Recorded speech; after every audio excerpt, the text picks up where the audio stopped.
કરી શકે છે. આવી રીતે આપણે જોઈએ આપણે ઘણા બધા ઘરોમાં લોકો પાણીની ટાંકી ભરવા મૂકે છે અને તે કોઈ પણ કાર્યમાં વ્યસ્ત થઈ જાય છે. તેથી તેને ખબર નથી રહેતી કે તેને પાણીની ટાંકી ભરવા મૂકે. તેથી આપણે અહીંયા સેન્સર લગાડેલું છે.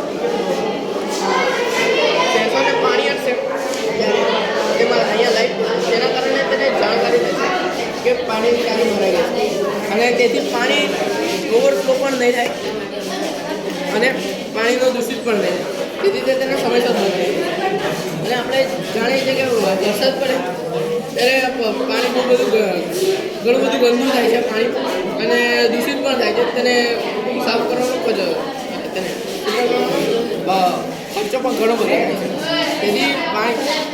તેથી પાણી અહીંયા ધાબા પર પડે છે અને ધાબાનું પાણી આપણે કૂવામાં આવે છે અને કૂવાનું પાણી આપણે ફિલ્ટર કરીને આપણે કાર વોશિંગમાં પણ ઉપયોગ કરી શકીએ.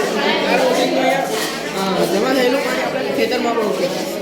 અને આપણે જાણીએ છીએ કે રસ્તામાં વરસાદ પડે છે ત્યારે પાણી રસ્તામાં ઘણું બધું ભરાઈ જાય છે અને તે પાણી